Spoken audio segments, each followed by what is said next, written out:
El sonido de los martillos neumáticos reverberaba a través de los túneles subterráneos de Disneyland, mientras el equipo de renovación trabajaba en las mejoras del 2019 para la atracción It's a Small World.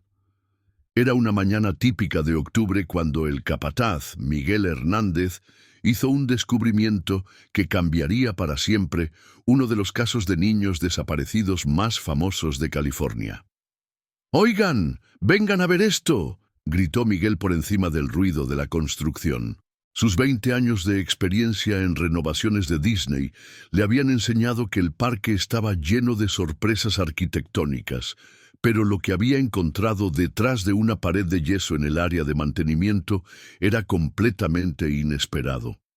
Una puerta de acero, pintada del mismo color beige institucional que caracterizaba las áreas de empleados, había estado oculta durante décadas detrás de lo que parecía ser una pared sólida. La puerta no aparecía en ningún plano arquitectónico moderno, y lo más inquietante de todo era que tenía un sistema de cerradura electrónica que claramente había sido instalado mucho después de la construcción original del edificio.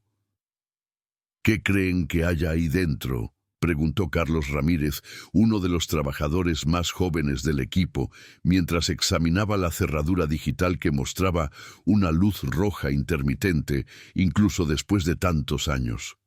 Miguel sintió un escalofrío inexplicable. Había algo en esa puerta que le resultaba familiar, como un recuerdo enterrado que luchaba por salir a la superficie.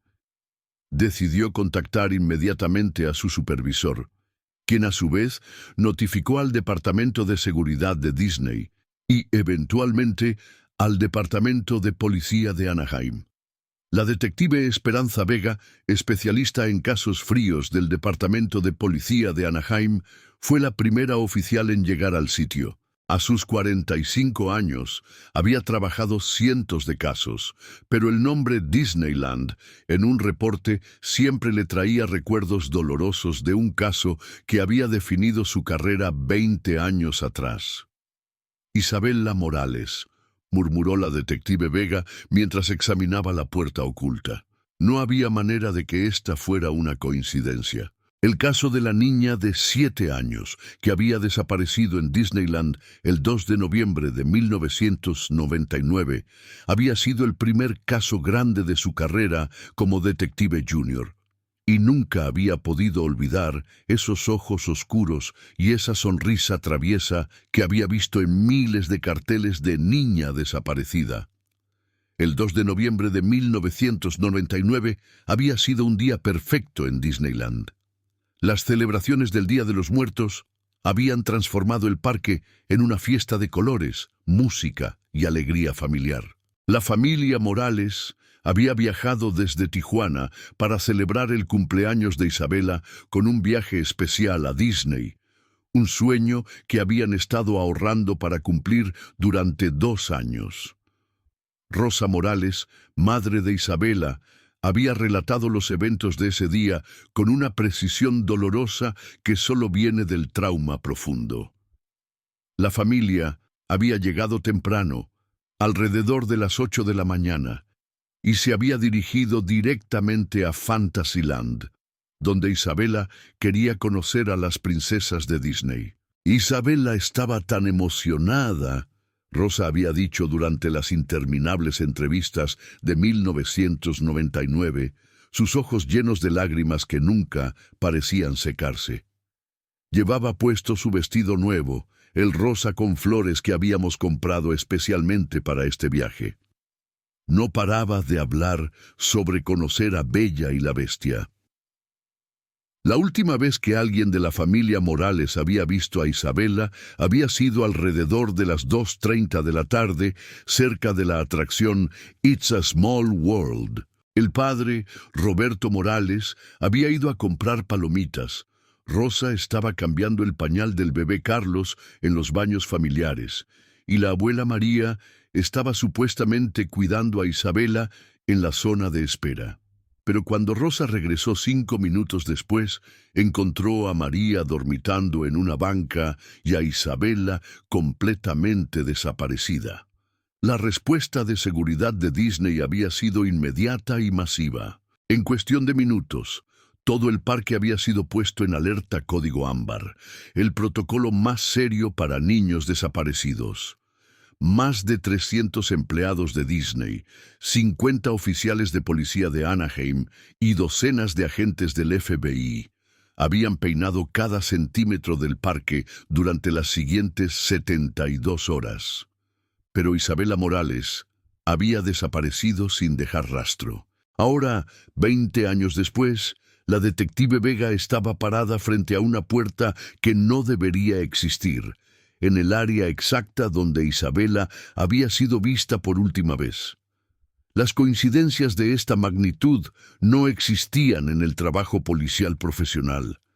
«Necesitamos abrir esta puerta», le dijo Vega al supervisor de seguridad de Disney, un hombre llamado James Patterson, que había trabajado en el parque durante 30 años y recordaba perfectamente el caso Morales. «Detective, entiendo su urgencia, pero necesitamos seguir los protocolos corporativos.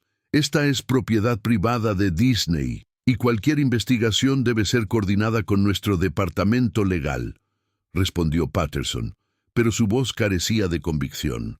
La detective Vega había anticipado esta respuesta. Disney tenía una reputación que proteger, y casos de niños desaparecidos no eran exactamente el tipo de publicidad que la compañía más poderosa del entretenimiento quería asociada con su marca.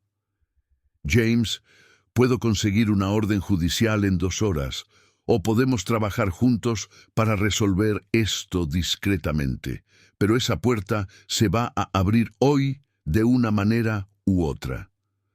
Patterson sabía que estaba en una posición imposible. Si Disney cooperaba, podrían controlar la narrativa. Si resistían, la historia se filtraría a los medios y se convertiría en una pesadilla de relaciones públicas. Mientras esperaban la llegada del equipo forense y los especialistas en cerraduras, la detective Vega decidió revisar los archivos digitalizados del caso Morales.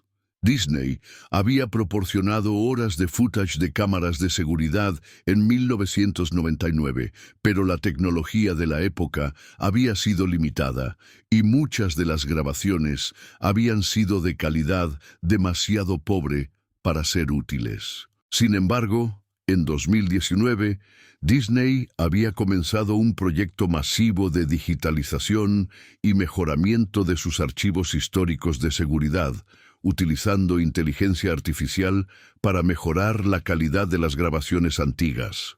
Lo que encontraron en esos archivos mejorados iba a cambiar completamente la comprensión del caso Isabela Morales.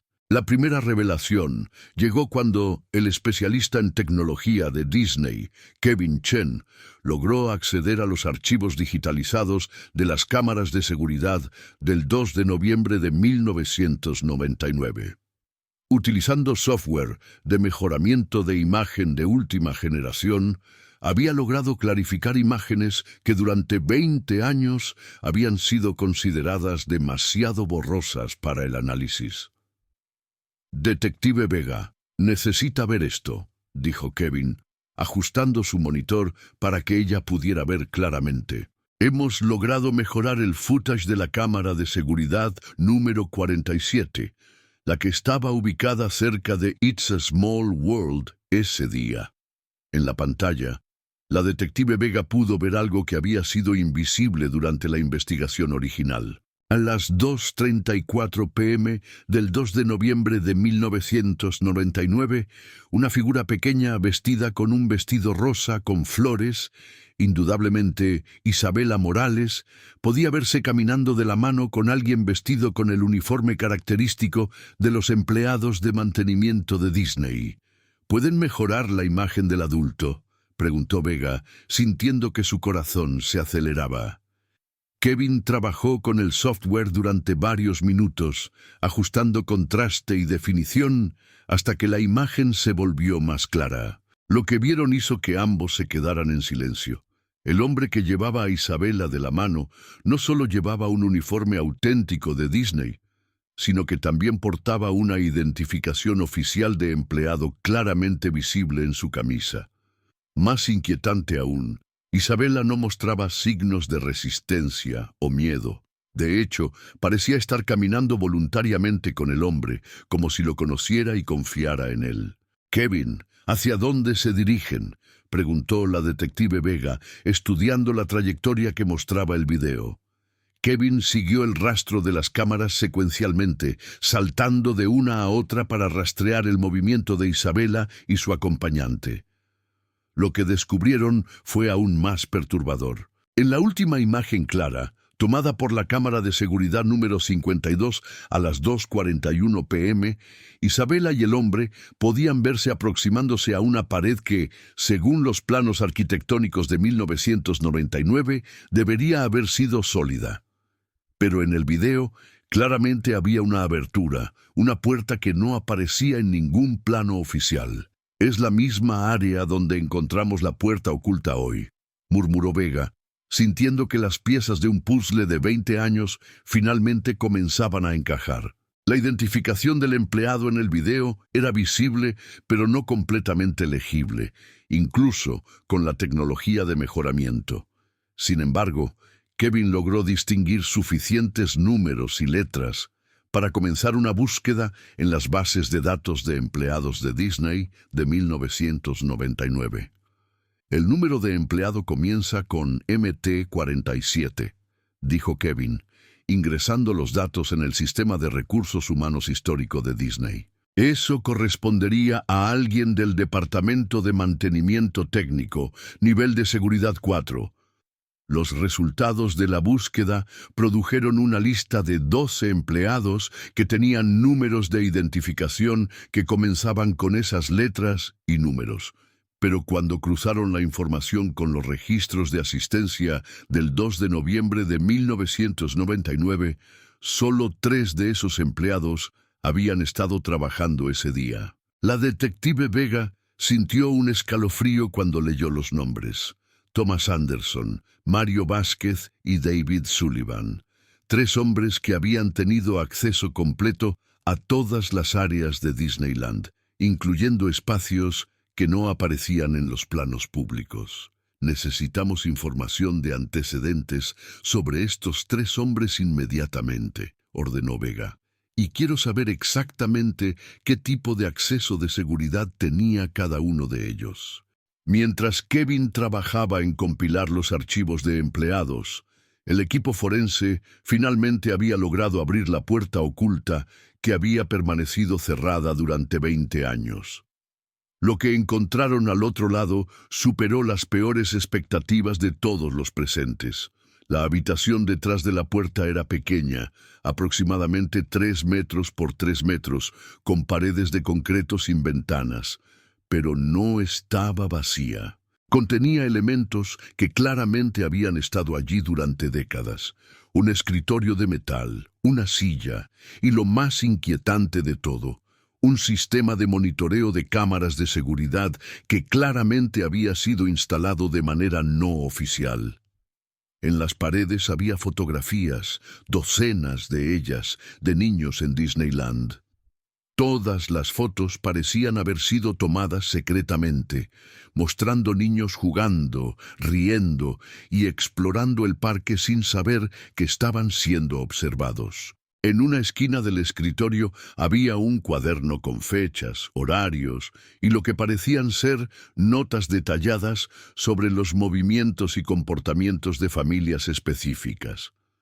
Pero lo que hizo que la detective Vega sintiera náuseas fue lo que encontró en el último cajón del escritorio, el vestido rosa con flores que Isabela Morales había llevado puesto el día de su desaparición, cuidadosamente doblado y preservado como un trofeo macabro.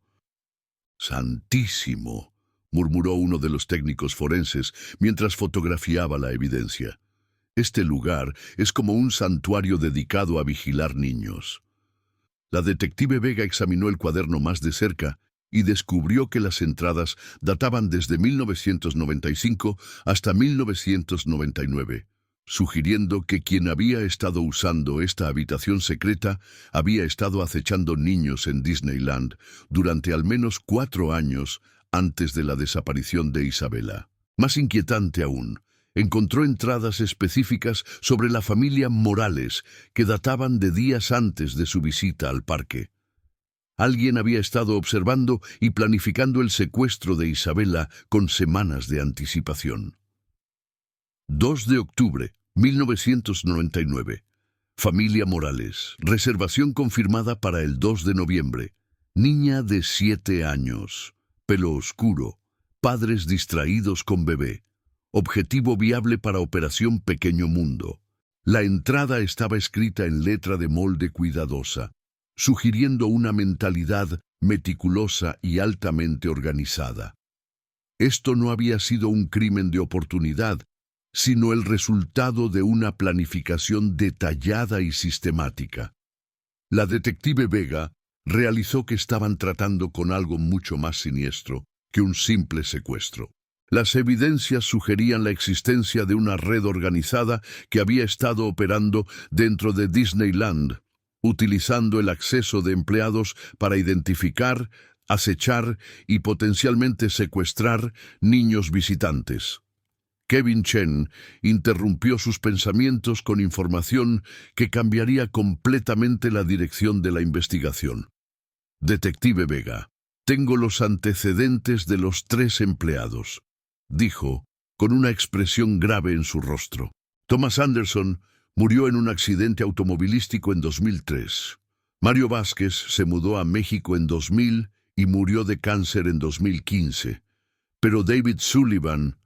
Kevin hizo una pausa significativa antes de continuar. David Sullivan sigue vivo. Actualmente tiene 68 años y vive en Riverside, California. Y aquí está la parte realmente perturbadora. Después de dejar Disney en diciembre de 1999, apenas un mes después de la desaparición de Isabela, Sullivan consiguió empleos en 6 parques temáticos diferentes a lo largo de los años 2000 y 2010. Universal Studios, Knott's Berry Farm, Six Flags Magic Mountain, siempre en departamentos de mantenimiento, siempre con acceso a áreas restringidas. La implicación era clara y aterradora. David Sullivan no había sido solo el secuestrador de Isabela Morales. Había estado utilizando su acceso a parques temáticos para cazar niños durante décadas, moviéndose de un trabajo al otro cada vez que las cosas se volvían demasiado riesgosas. ¿Tenemos una dirección actual para Sullivan?, preguntó la detective Vega, ya formulando un plan de arresto. Sí, pero hay un problema, respondió Kevin. Según los registros más recientes, David Sullivan ha estado reportado como desaparecido por su casero desde hace 3 semanas. Su apartamento fue encontrado vacío, con señales de que se había ido rápidamente, dejando atrás la mayoría de sus pertenencias.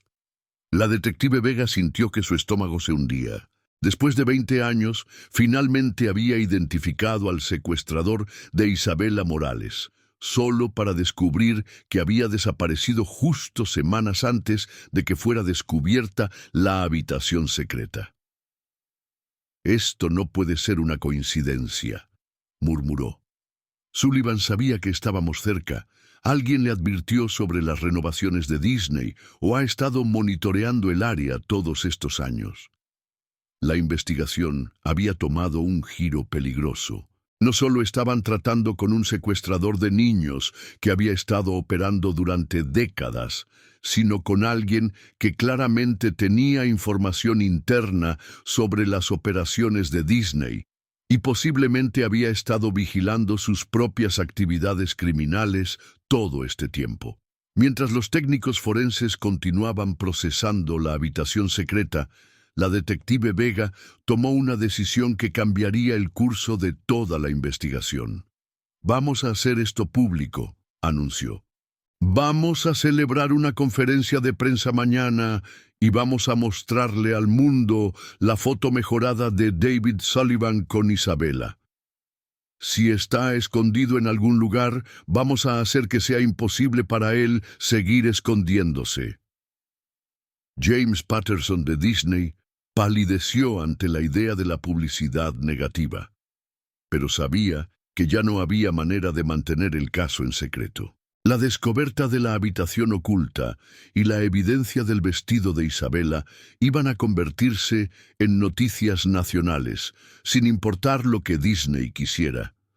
Pero la detective Vega tenía razones más profundas para hacer público el caso.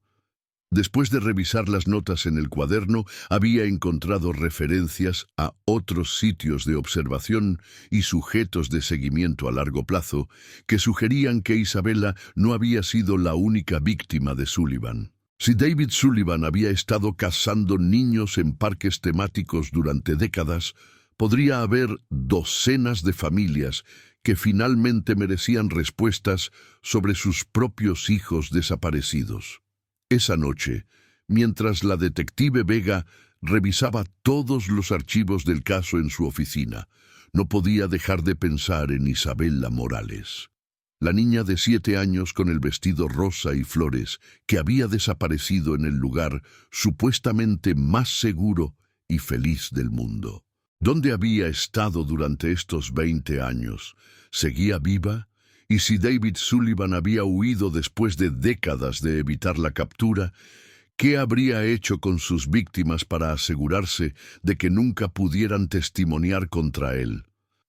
Las respuestas a estas preguntas comenzarían a surgir al día siguiente, cuando la conferencia de prensa sobre el caso Isabella Morales desencadenaría una avalancha de llamadas, pistas y revelaciones que expondrían una red de crímenes mucho más extensa de lo que nadie había imaginado. La pequeña Isabella, que había desaparecido en el lugar más mágico de la Tierra, estaba a punto de convertirse en el símbolo de una investigación que abarcaría múltiples estados, decenas de víctimas, y un depredador que había utilizado la confianza de las familias en los parques temáticos para perpetrar algunos de los crímenes más calculados y horribles en la historia de California. La mañana del 15 de octubre de 2019 marcó un punto de inflexión en el caso Isabella Morales, cuando la detective Esperanza Vega se dirigió al pódium de la sala de conferencias del Departamento de Policía de Anaheim. Detrás de ella, una pantalla gigante mostraba la imagen mejorada de David Sullivan llevando de la mano a Isabella hacia la puerta oculta. Una imagen que estaba a punto de cambiar para siempre la percepción pública sobre la seguridad en los parques temáticos. «Buenos días», comenzó la detective Vega, mirando directamente a las cámaras de los medios nacionales e internacionales que se habían reunido para cubrir la historia. Hace 20 años, Isabella Morales desapareció en Disneyland. Ayer descubrimos evidencia que no solo identifica a su secuestrador, sino que revela una operación criminal sistemática que puede haber afectado a docenas de familias durante décadas. La reacción fue inmediata y explosiva. En cuestión de minutos, Isabella Morales y Disneyland Secrets comenzaron a trending en todas las redes sociales. Pero más importante para la investigación fueron las llamadas que comenzaron a llegar al departamento de policía antes de que la conferencia de prensa hubiera terminado. La primera llamada que cambiaría el curso de la investigación llegó de Portland, Oregón. María Elena Castillo había estado viendo la conferencia de prensa en vivo cuando vio la foto de David Sullivan en la pantalla. Ese hombre, le dijo a la operadora del departamento de policía, su voz temblando con una mezcla de shock y reconocimiento. Ese hombre trabajaba en Six Flags Magic Mountain en 2007 cuando mi hijo Diego desapareció. Lo recuerdo perfectamente porque fue muy amable conmigo cuando le pregunté si había visto a Diego. Me ayudó a buscarlo durante horas. La detective Vega tomó la llamada personalmente y sintió que su sangre se helaba mientras María Elena describía los eventos del 23 de junio de 2007. Su hijo Diego, de 6 años, había desaparecido durante exactamente 43 minutos en Six Flags Magic Mountain antes de ser encontrado perdido en un área de mantenimiento, llorando y confundido, sin recordar cómo había llegado allí. Diego nunca fue el mismo después de ese día, explicó María Elena. Tenía pesadillas constantes sobre un hombre amable que lo había llevado a ver cosas especiales que otros niños no podían ver. Los psicólogos dijeron que era trauma por haberse perdido, pero ahora la implicación era clara y aterradora. David Sullivan no había comenzado y terminado con Isabella Morales. Había estado perfeccionando sus métodos durante años, usando diferentes parques temáticos como su territorio de caza. Antes del mediodía, el departamento había recibido 17 llamadas similares de padres en California, Nevada, Arizona y Oregón. Todos reportaban incidentes en diferentes parques temáticos entre 1995 y 2018, y todos describían encuentros con un empleado de mantenimiento que coincidía con la descripción de David Sullivan. La detective Vega se dio cuenta de que ya no estaba investigando un caso de secuestro individual. Estaba destapando una red de depredadores que había estado operando en la industria de parques temáticos durante más de 2 décadas. El agente especial Marcus Rivera del FBI llegó a Anaheim esa misma tarde para coordinar lo que ahora se había convertido en una investigación federal de múltiples estados.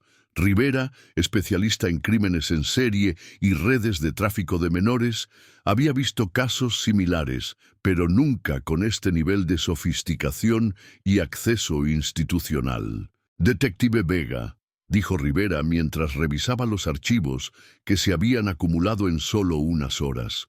Lo que estamos viendo aquí no es el trabajo de un lobo solitario. La coordinación entre diferentes parques, el acceso a sistemas de seguridad, la habilidad para modificar estructuras físicas como esa habitación oculta, esto requiere una red de cómplices. Esa misma tarde, mientras Rivera y Vega planificaban su estrategia investigativa, recibieron una llamada que confirmaría sus peores sospechas. James Patterson, el supervisor de seguridad de Disney, que había estado cooperando con la investigación, había hecho un descubrimiento que cambiaría completamente su comprensión del caso. «Detective Vega», dijo Patterson por teléfono, su voz claramente alterada. «Hemos estado revisando nuestros archivos de empleados más minuciosamente, y hay algo que necesita saber sobre David Sullivan. No era solo un empleado de mantenimiento regular. Desde 1997 hasta 1999, tenía una clasificación de seguridad especial que le daba acceso a lo que llamamos Protocolo Niño Perdido».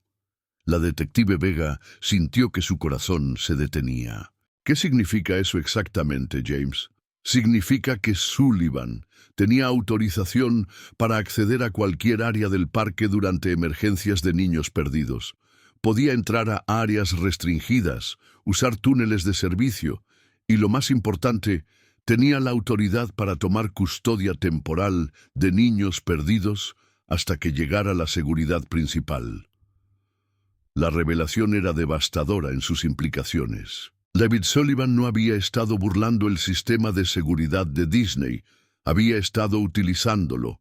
Su posición oficial le había dado la cobertura perfecta para acechar, aislar y secuestrar niños bajo la apariencia de estar ayudándolos.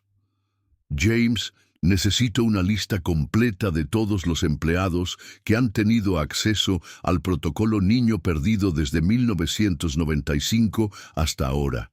Y quiero saber exactamente qué tipo de entrenamiento recibían y quién supervisaba sus actividades». Mientras esperaban la información de Disney, el agente Rivera decidió que era hora de examinar el apartamento abandonado de David Sullivan en Riverside. Lo que encontraron allí proporcionaría las piezas finales del puzzle sobre la verdadera extensión de la red criminal. El apartamento de Sullivan, en el complejo Garden View, era exactamente lo que esperarían de un hombre de 68 años con ingresos limitados, modesto, limpio y aparentemente normal. Pero cuando el equipo forense comenzó a examinar más de cerca, la fachada de normalidad se desmoronó rápidamente.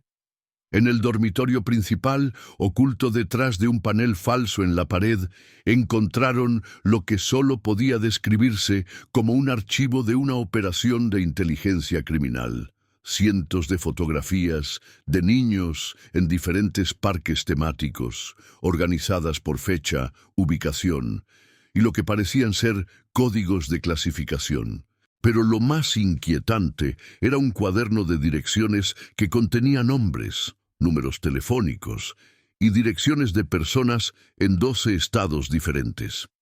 Cuando Rivera comenzó a investigar esos nombres, descubrió que todos tenían conexiones con la industria de entretenimiento familiar, parques temáticos, centros de diversión, campamentos de verano e incluso algunas escuelas privadas. «Esto es una red», murmuró Rivera mientras estudiaba la evidencia. Sullivan era solo una pieza de algo mucho más grande. La investigación dio otro giro dramático cuando el equipo forense encontró, escondido en el refrigerador de Sullivan, un teléfono satelital prepagado con una sola entrada en su registro de llamadas. El número había sido marcado 37 veces en las últimas 6 semanas, siempre desde la misma torre de celular cerca del apartamento. Rivera rastreó el número hasta una dirección en Laughlin, Nevada, a solo 3 horas de distancia en auto. La dirección correspondía a una casa registrada bajo el nombre de Thomas Morrison.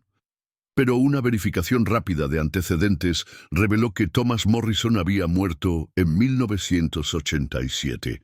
Alguien había estado usando la identidad de un hombre muerto durante más de 30 años. «Detective Vega», dijo Rivera mientras organizaba un operativo para la casa de Nevada.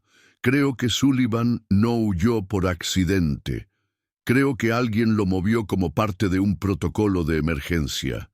Estamos tratando con una organización que tiene procedimientos establecidos para cuando sus miembros están en riesgo de ser expuestos».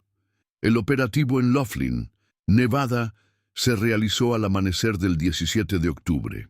La casa era una estructura modesta de una sola planta, en un barrio tranquilo, donde nadie haría preguntas sobre los vecinos que mantenían un perfil bajo. Cuando el equipo SWAT irrumpió en la casa, encontraron a David Sullivan sentado calmadamente en la sala de estar, como si hubiera estado esperándolos. A sus 68 años, parecía casi aliviado de que la persecución hubiera terminado. «Sabía que este día llegaría eventualmente», fueron las primeras palabras que Sullivan le dijo a la detective Vega cuando ella entró a la casa. 20 años es mucho tiempo para guardar secretos. Pero Sullivan no estaba solo en la casa. En el sótano, el equipo encontró a un hombre más joven, aproximadamente de 40 años, que se identificó como Marcus Webb, el supuesto propietario de la casa. Webb intentó huir por una ventana trasera, pero fue detenido rápidamente por los agentes. Lo que descubrieron en el sótano de la casa superó las expectativas más sombrías de la investigación. Era un centro de comando completo para lo que solo podía describirse como una operación de tráfico de menores de nivel industrial.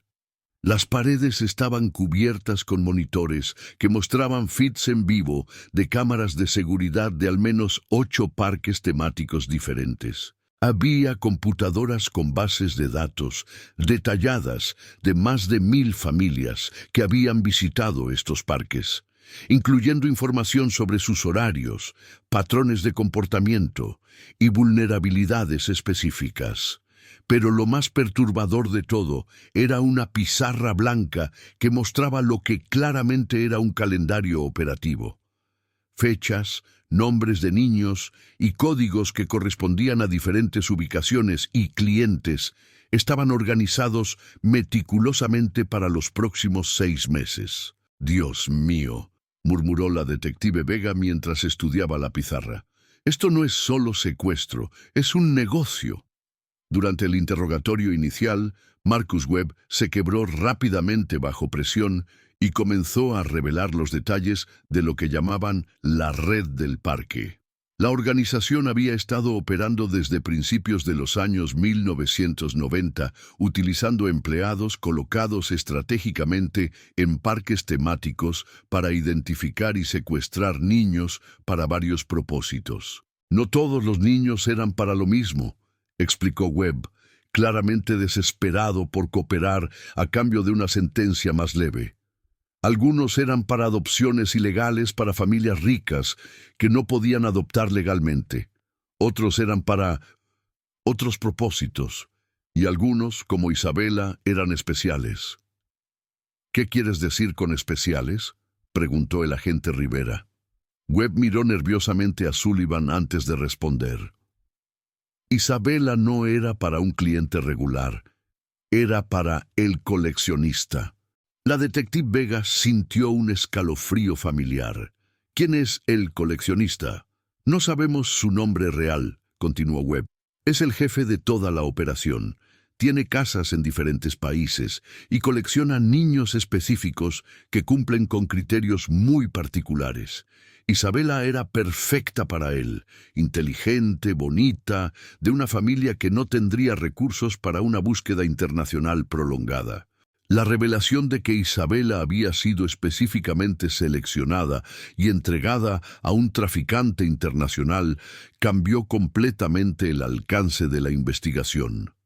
Ya no estaban buscando a una niña perdida en Estados Unidos, sino a una joven mujer que podría estar en cualquier parte del mundo. «¿Dónde está el coleccionista ahora?», demandó Rivera. «Se mueve constantemente», respondió Webb. «Pero la última vez que tuvimos contacto con él estaba en algún lugar de Sudamérica. Argentina, creo. Tiene una estancia allí donde mantiene a sus colección». Durante los siguientes 2 días de interrogatorios, Webb y eventualmente Sullivan proporcionaron información que llevó al arresto de 23 personas en 8 estados diferentes. La red del parque había sido mucho más extensa de lo que nadie había imaginado, con conexiones que llegaban hasta funcionarios corruptos en servicios de protección infantil y jueces que facilitaban adopciones fraudulentas. Pero la información más importante vino cuando Sullivan finalmente accedió a hablar sobre Isabela específicamente. Su testimonio proporcionaría la primera pista real sobre su paradero después de 20 años. Isabela fue entregada a el coleccionista en México 3 días después de su desaparición, dijo Sullivan, evitando hacer contacto visual con la detective Vega. Pero hubo problemas con el transporte. La niña se enfermó durante el viaje y el coleccionista decidió que necesitaba atención médica antes de continuar a Sudamérica. ¿Dónde la llevaron para atención médica?, preguntó Vega, sintiendo que su corazón se aceleraba. «Hay una clínica en Tijuana que trabaja con la organización. Doctores que no hacen preguntas y que pueden proporcionar nuevas identidades médicas para los niños. Isabela fue llevada allí en noviembre de 1999. La detective Vega sintió una mezcla de esperanza y terror. Si Isabela había sido llevada a una clínica en Tijuana, era posible que hubiera registros médicos que pudieran ayudar a rastrearla. Pero también significaba que había estado a solo unas horas de distancia de su familia durante las primeras semanas críticas de la investigación original. «Sullivan, necesito el nombre y la dirección exacta de esa clínica», demandó Vega. «Se llamaba Clínica San Rafael», respondió Sullivan. «Estaba ubicada en la zona norte de Tijuana, cerca de la frontera. Pero no sé si todavía existe. Esto fue hace 20 años. El agente Rivera inmediatamente contactó a sus contrapartes en la Policía Federal Mexicana para coordinar una investigación en Tijuana. Si la Clínica San Rafael todavía existía o si quedaban registros de sus operaciones, podrían finalmente tener una pista sólida sobre qué había pasado con Isabela después de su secuestro. Mientras esperaban información de México, la investigación continuó desentrañando la compleja red de crímenes que había estado operando durante décadas. Los registros encontrados en la casa de Nevada revelaron que la red del parque había sido responsable de al menos 47 desapariciones de niños desde 1992, con víctimas en edades que iban desde los 4 hasta los 14 años. Pero quizás el descubrimiento más impactante vino cuando los investigadores analizaron los registros financieros de la organización. La red del parque había estado generando millones de dólares anualmente, con clientes que pagaban entre $50,000 y $500,000 por niños que cumplían con especificaciones particulares. Esta no era una operación criminal impulsiva, explicó Rivera durante una conferencia con oficiales de múltiples agencias. Era un negocio sofisticado con análisis de mercado, control de calidad y servicio al cliente. Trataban a estos niños como productos comerciales. La conferencia de prensa del 20 de octubre, donde la detective Vega anunció los arrestos y reveló la extensión de la red del parque, causó una conmoción nacional. Familias que habían experimentado incidentes menores en parques temáticos durante los últimos 25 años comenzaron a reconsiderar esos eventos bajo una nueva luz. El Departamento de Policía estableció una línea directa especial que recibió más de 1,000 llamadas en las primeras 24 horas. Muchas eran de padres que recordaban empleados de parques que habían mostrado demasiado interés en sus hijos, o incidentes donde sus niños habían sido encontrados en áreas extrañas después de periodos breves de separación.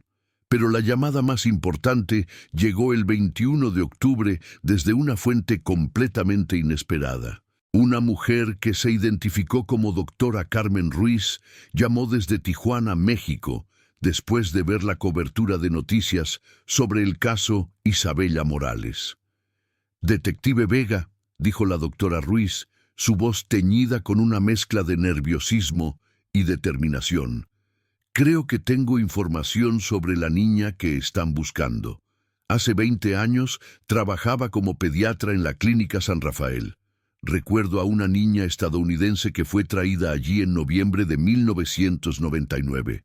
Una niña que estaba muy enferma y muy asustada, que no hablaba con nadie excepto para preguntar constantemente por su mamá y papá». La detective Vega sintió que el mundo se detenía a su alrededor. Después de 20 años, finalmente tenían contacto con alguien que había visto a Isabela después de su secuestro. «Doctora Ruiz, ¿puede describir a la niña que recuerda?» Aproximadamente 7 años, pelo oscuro muy rizado, ojos marrones grandes. Tenía una cicatriz pequeña en la mano izquierda, como de una quemadura antigua. Y cuando finalmente comenzó a hablar conmigo, me dijo que su nombre era Isabela y que quería ir a casa con su familia en Tijuana. Pero después se corrigió y dijo, «Los Ángeles». La descripción coincidía perfectamente con Isabela Morales, incluyendo la cicatriz de una quemadura que había sufrido cuando tenía 5 años. La detective Vega sintió una mezcla de euforia y desesperación. Finalmente, tenían confirmación de que Isabela había sobrevivido al menos las primeras semanas después de su secuestro. «Doctora Ruiz, ¿qué pasó con la niña después de que recibió tratamiento en su clínica?» Hubo una larga pausa antes de que la doctora respondiera, y cuando habló, su voz estaba llena de dolor y arrepentimiento. «Detective, he cargado con esta culpa durante 20 años. En ese momento era una doctora joven que necesitaba desesperadamente el dinero que la clínica pagaba.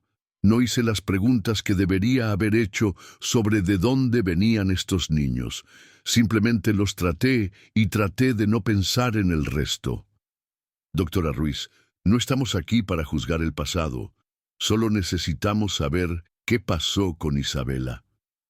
Después de 3 semanas de tratamiento, la niña fue recogida por un hombre que se identificó como su tío. Hablaba español con fluidez, pero también tenía un acento que sonaba sudamericano. Dijo que iba a llevar a Isabela a reunirse con el resto de su familia en Argentina. La pista llevaba directamente a donde Webb había sugerido, Argentina, donde el coleccionista supuestamente mantenía su base de operaciones. Después de 20 años de búsqueda, finalmente tenían una dirección hacia la cual dirigir su investigación internacional. Pero la doctora Ruiz tenía una revelación final que cambiaría completamente la dirección de la búsqueda de Isabela. Detective Vega, hay algo más que necesita saber. Antes de que la niña fuera recogida, le dieron un nuevo nombre y nuevos documentos de identidad. Ya no era Isabela Morales. Los registros que firmé la identificaban como Carmen Elena Vázquez, ciudadana mexicana nacida en Oaxaca. La detective Vega realizó que Isabela había sido oficialmente eliminada como persona. Con nuevos documentos y una nueva identidad, habría sido casi imposible rastrearla a través de canales oficiales. Durante 20 años, la familia Morales había estado buscando a Isabela, pero Isabela ya no existía legalmente. Carmen Elena Vázquez, si todavía estaba viva, sería ahora una mujer de 27 años que posiblemente no recordara su verdadera identidad o su familia original.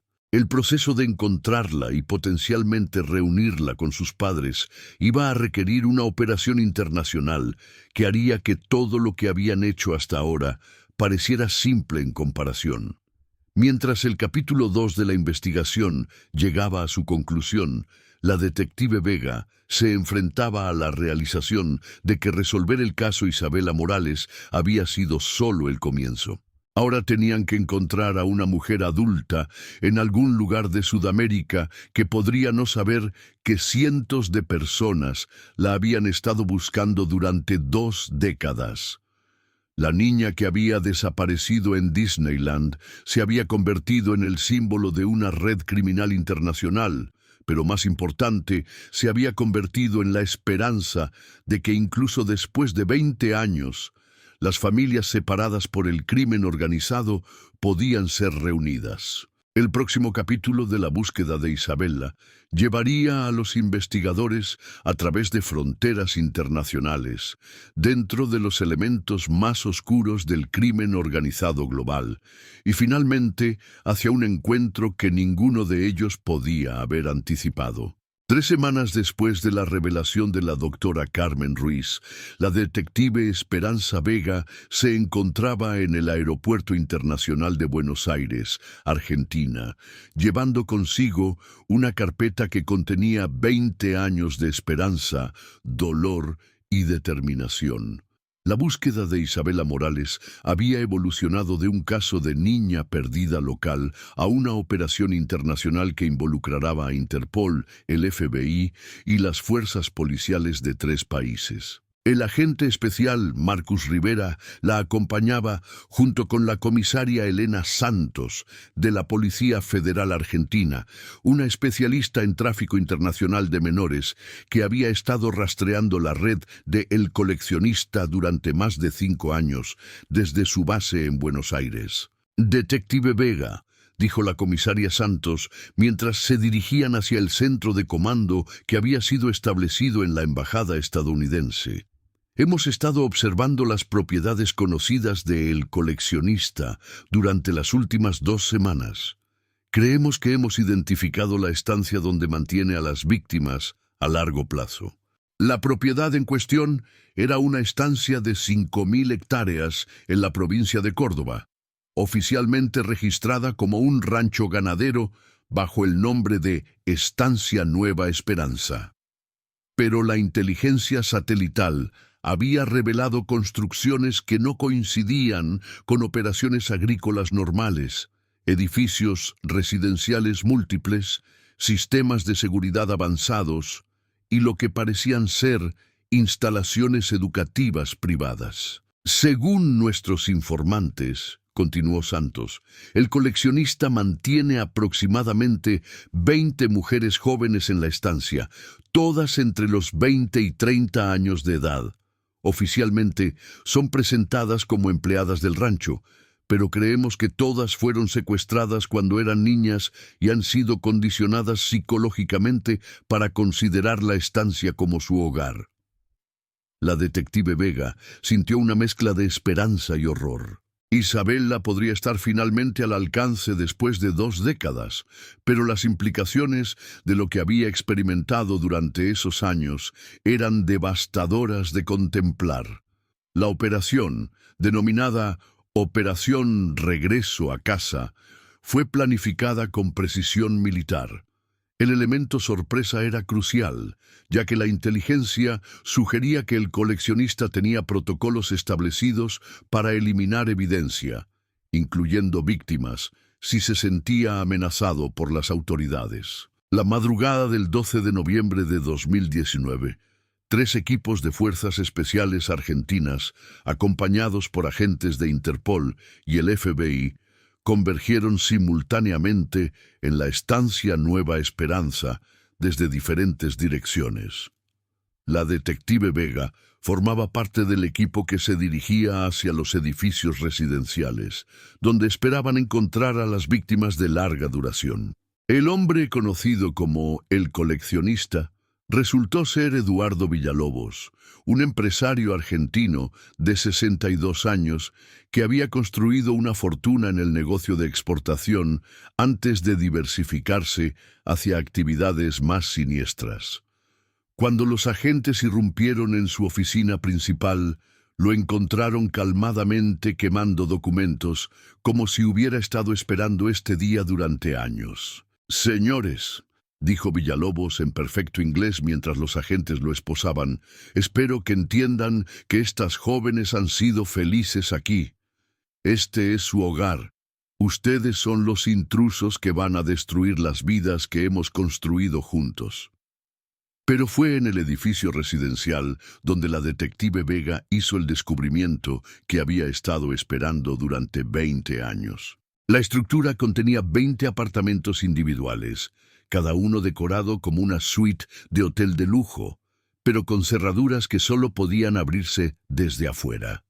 En el apartamento número 7, los agentes encontraron a una mujer joven de 27 años, que se levantó calmadamente de su cama cuando entraron, como si visitas de fuerzas policiales armadas fueran una ocurrencia normal.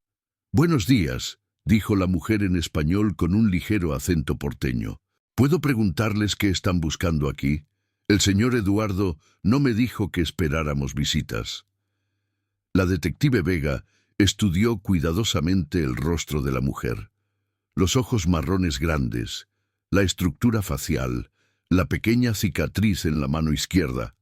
Todos los detalles coincidían con las proyecciones de edad que habían sido creadas para Isabella Morales. Pero había algo más, algo en su postura y manera de hablar que sugería años de entrenamiento psicológico sofisticado. «¿Cuál es su nombre?», preguntó Vega suavemente. «Carmen Elena Vázquez», respondió la mujer sin vacilación. «He vivido aquí en la estancia durante tanto tiempo como puedo recordar. Esta es mi casa». La detective Vega sintió que su corazón se partía. Los ojos que la miraban eran indudablemente los de Isabella Morales, pero la persona detrás de esos ojos había sido tan completamente reprogramada que no quedaba rastro visible de la niña de 7 años que había desaparecido de Disneyland. «Carmen», dijo Vega, eligiendo usar el nombre con el que se identificaba. «Me gustaría hablar contigo sobre tu infancia. ¿Recuerdas haber vivido en algún lugar antes de llegar aquí?» Carmen frunció el ceño, como si la pregunta fuera extraña e irrelevante. No, detective. Nací aquí en la estancia. El señor Eduardo me lo ha explicado muchas veces. Mis padres murieron cuando yo era muy pequeña, y él me adoptó y me crió como si fuera su propia hija. Durante las siguientes horas, mientras el equipo psicológico especializado trabajaba con Carmen y las otras 19 mujeres encontradas en la estancia, se hizo evidente que todas habían sido sometidas a años de manipulación psicológica diseñada para borrar sus identidades originales y crear lealtad absoluta hacia Villalobos. Pero la doctora Patricia Moreno, una psicóloga especialista en deprogramación que había sido traída desde España específicamente para este caso, notó algo en Carmen que le dio esperanza. «Detective Vega», dijo la doctora Moreno después de su primera sesión con Carmen, «aunque el condicionamiento ha sido extensivo, hay indicadores de que la memoria original no ha sido completamente eliminada, solo suprimida. Noto microexpresiones cuando menciono ciertas palabras o conceptos que sugieren reconocimiento subconsciente». La decisión más difícil de la investigación fue cómo y cuándo contactar a Rosa y Roberto Morales. Después de 20 años de dolor, tenían derecho a saber que su hija había sido encontrada viva, pero también necesitaban entender que la Isabela que habían perdido ya no existía en ninguna forma reconocible. La detective Vega hizo la llamada desde Buenos Aires, eligiendo palabras que habían estado practicando durante días. «Rosa, soy la detective Esperanza Vega de Anaheim. Tengo noticias sobre Isabela». El silencio del otro lado de la línea fue profundo y prolongado antes de que Rosa finalmente susurrara: «¿Está viva?» «Sí, Rosa, Isabela está viva. Pero necesito que entiendas que han sido 20 años muy difíciles y ella va a necesitar tiempo y ayuda profesional antes de que pueda comenzar a recordar su vida anterior». El llanto de Rosa Morales se escuchó claramente a través de la conexión internacional. 20 años de dolor, esperanza y alivio derramándose en lágrimas que había estado guardando desde aquel día terrible en Disneyland.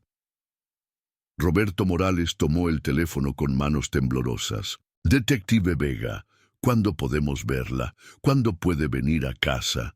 «Roberto, van a ser necesarios meses de terapia antes de que Isabela esté lista para ese tipo de reunión, pero quiero que sepan que voy a permanecer aquí en Argentina hasta que ella esté lista para el primer contacto con ustedes». El proceso de deprogramación fue lento y a menudo doloroso. La doctora Moreno utilizó una combinación de terapia de memoria, hipnosis clínica y exposición gradual a elementos de la infancia de Isabela para comenzar a romper las barreras psicológicas que habían sido construidas durante 2 décadas.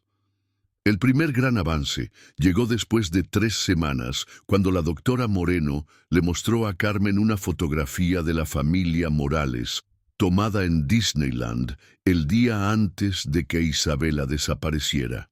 Carmen estudió la foto durante varios minutos antes de que su compostura cuidadosamente construida comenzara a desmoronarse.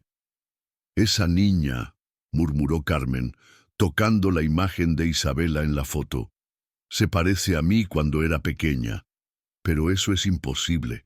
Yo nunca he estado en un lugar como ese». «Carmen», dijo la doctora Moreno suavemente, «esa niña eres tú. Tu nombre real es Isabela Morales, y esas personas en la foto son tus padres verdaderos, Rosa y Roberto». La reacción de Carmen fue inmediata y dramática.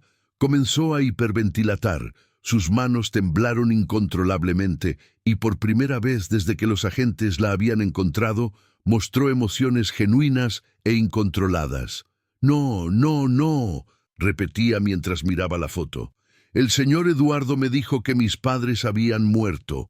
Me dijo que él era la única familia que tenía. No puede ser verdad. Pero incluso mientras negaba la realidad, algo profundo en la mente de Carmen había sido activado. Esa noche, por primera vez en años, tuvo sueños vívidos sobre una casa con un patio trasero, un perro llamado Buster y una voz masculina cantando una canción sobre un tren mágico. El progreso continuó gradualmente durante las siguientes semanas. Carmen comenzó a recordar fragmentos de su infancia original, el sabor de los tacos que su madre hacía los domingos, la sensación de la arena entre sus dedos durante viajes a la playa, la seguridad de dormir entre sus padres durante tormentas nocturnas.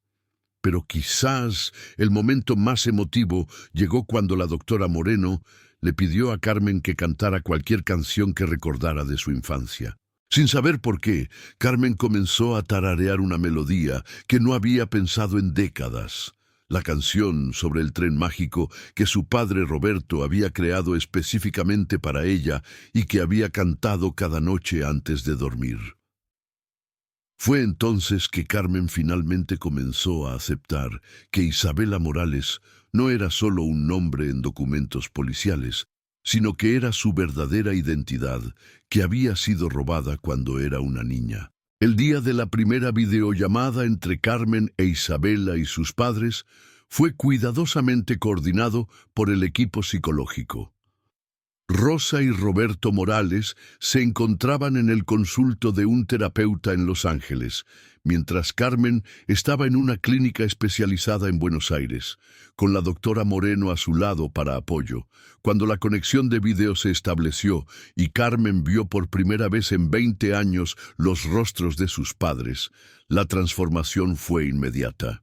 Las características cuidadosamente controladas de Carmen Elena Vázquez se desvanecieron y por un momento los ojos que miraban desde la pantalla eran los de una niña de 7 años que había estado perdida durante 2 décadas. «¿Mami?», murmuró Carmen en inglés, un idioma que había insistido durante semanas que no sabía hablar. «¿Papi? ¿Es realmente ustedes?». Rosa Morales no pudo contener las lágrimas mientras veía a su hija, ahora una mujer adulta, reconocerlos por primera vez en 20 años. «Sí, mi amor, somos nosotros. Te hemos estado buscando cada día desde que te perdimos». Roberto, tratando de mantenerse compuesto para su hija, sonrió a través de sus propias lágrimas. «Isabela, ¿recuerdas la canción sobre el tren mágico? ¿La canción que solía cantarte antes de dormir?». Carmen cerró los ojos y por primera vez desde que era una niña pequeña se permitió ser Isabela nuevamente. El tren mágico que lleva a los niños buenos a lugares donde nunca tienen que preocuparse. Cantó suavemente, su voz quebrándose con emoción. Yo recordaba esa canción, pero no sabía por qué. La reunión duró solo 30 minutos. Pero fue suficiente para comenzar el proceso de sanación que tanto Isabela como sus padres necesitarían para reconstruir la relación que había sido robada por criminales. Durante los siguientes meses, mientras Isabela trabajaba con terapeutas especializados para integrar sus 2 identidades, la investigación internacional continuó desmantelando la red de El Coleccionista. Eduardo Villalobos fue condenado a cadena perpetua por tráfico de menores, secuestro y múltiples cargos relacionados con crimen organizado.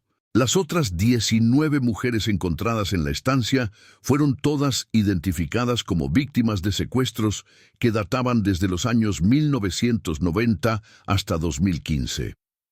17 de ellas fueron eventualmente reunidas con familias que nunca habían dejado de buscarlas, mientras que 2 decidieron crear nuevas identidades porque sus familias originales habían fallecido. David Sullivan y Marcus Webb recibieron sentencias de cadena perpetua sin posibilidad de libertad condicional. Los 23 miembros adicionales de la red del parque Recibieron sentencias que variaron entre 20 y 50 años de prisión. Pero quizás el resultado más importante fue el establecimiento del Protocolo Isabela Morales, un nuevo estándar internacional para la búsqueda y recuperación de víctimas de tráfico de menores a largo plazo. El protocolo requiere cooperación entre múltiples países y organizaciones especializadas en deprogramación psicológica. El 2 de noviembre de 2020, exactamente 21 años después de su desaparición, Isabela Morales regresó a Los Ángeles. El aeropuerto había sido despejado de medios y curiosos para permitir una reunión privada entre Isabela y su familia extendida. La mujer que bajó del avión era una combinación de Carmen Elena Vázquez e Isabela Morales. Había elegido mantener elementos de ambas identidades mientras construía una nueva vida que honraba tanto su pasado robado como su supervivencia. Se presentaba como Isabela Carmen Morales Vázquez y había decidido dedicar su vida a ayudar a otros sobrevivientes de tráfico de menores. «Sé que no soy la misma niña que ustedes perdieron», le dijo Isabela a sus padres durante su primera cena familiar en más de 2 décadas. «Y ustedes no son los mismos padres que yo recordaba en mis sueños, pero podemos aprender a ser una familia nuevamente, una familia que ha sido fortalecida por todo lo que hemos sobrevivido». Rosa Morales, ahora abuela de los hijos que Isabela nunca había conocido, sonrió a través de lágrimas de alegría. «Mi amor, nunca dejamos de ser una familia, solo estuvimos separados por un tiempo». La detective Esperanza Vega, que había decidido retirarse después de resolver el caso que había definido su carrera, fue invitada a esa primera cena familiar. Mientras observaba a los Morales comenzar el proceso de reconstruir sus vínculos, reflexionó sobre la investigación que había consumido más de 1 año de su vida. «¿Sabes qué es lo más increíble de todo esto?», le preguntó Isabela a la detective Vega después de la cena. Durante todos esos años en Argentina solía tener sueños sobre un castillo mágico con un ratón que hablaba y princesas que cantaban. Villalobos me decía que eran solo fantasías de una mente inestable. Nunca me dijo que eran recuerdos reales de Disneyland». La detective Vega sonrió. «Tu mente nunca dejó de luchar por recordar quién eras realmente, Isabela. Esos sueños eran tu verdadera identidad, tratando de encontrar el camino de regreso a casa». 6 meses después del regreso de Isabela, Disney Corporation estableció la Fundación Isabela Morales para la seguridad infantil en parques temáticos, con Isabela como su primera directora ejecutiva. La fundación trabaja con parques temáticos alrededor del mundo para implementar protocolos de seguridad más estrictos y entrenar a empleados para identificar comportamientos sospechosos. La habitación oculta en Disneyland, donde todo había comenzado, fue convertida en un memorial para víctimas de tráfico de menores, accesible solo para investigadores y familias que necesitaban entender cómo los depredadores habían explotado la confianza pública en instituciones que se suponía debían proteger a los niños. Eduardo Villalobos, el coleccionista, murió en prisión argentina 2 años después de su condena, llevándose consigo secretos sobre otros crímenes que nunca serían completamente revelados. Pero su red había sido completamente desmantelada, y las 47 víctimas conocidas habían sido identificadas y, cuando fue posible, reunidas con sus familias. El caso Isabela Morales se convirtió en un punto de inflexión en la lucha internacional contra el tráfico de menores, demostrando que incluso después de décadas de separación, la determinación, la tecnología moderna y la cooperación internacional podían reunir familias que habían sido destruidas por criminales. Para Rosa y Roberto Morales, el final de su búsqueda de 20 años no marcó el final de su historia, sino el comienzo de una nueva vida con la hija que habían perdido, pero nunca habían dejado de amar. Isabella, ahora una mujer fuerte que había sobrevivido lo impensable, se convirtió en una voz poderosa para víctimas de tráfico humano alrededor del mundo. Su testimonio ante el Congreso estadounidense y las Naciones Unidas ayudó a aprobar legislación más estricta contra redes de tráfico internacional. Mi historia no es solo sobre una niña que desapareció en Disneyland, dijo Isabella durante su discurso ante la Asamblea General de las Naciones Unidas. Es sobre la importancia de nunca dejar de buscar, nunca dejar de esperar y nunca aceptar que los niños perdidos no pueden ser encontrados. Es sobre recordar que detrás de cada estadística sobre tráfico humano hay una familia que está esperando que su ser amado regrese a casa. El 2 de noviembre de 2021, 2 años después del final de la investigación, la familia Morales regresó a Disneyland por primera vez desde 1999. No fue una visita fácil para Isabella, pero había decidido que era importante confrontar el lugar donde había comenzado su pesadilla de 20 años. Parada frente a la atracción It's a Small World, Isabella tomó las manos de sus padres y sonrió. «Es extraño», dijo, «pero este lugar ya no me da miedo. Los recuerdos felices que tengo de ser una niña aquí con ustedes son más fuertes que lo que me pasó después». La detective Vega, ahora retirada pero manteniendo contacto cercano con la familia, observó desde una distancia respetuosa mientras los Morales caminaban por el parque donde todo había comenzado. Había casos que definían la carrera de un investigador, y el caso Isabella Morales había sido el suyo. Pero más importante que los reconocimientos profesionales o la atención mediática era el conocimiento de que una niña que había sido robada de su familia había finalmente encontrado el camino de regreso a casa, no al mismo hogar que había dejado. Ese era imposible después de 20 años, sino a una nueva versión de la familia que nunca había dejado de amarla. Mientras el sol se ponía sobre Disneyland ese día de noviembre, Isabella Morales, sobreviviente, activista y hija recuperada, caminaba de la mano con sus padres hacia un futuro que había sido retrasado durante 2 décadas, pero que finalmente había llegado.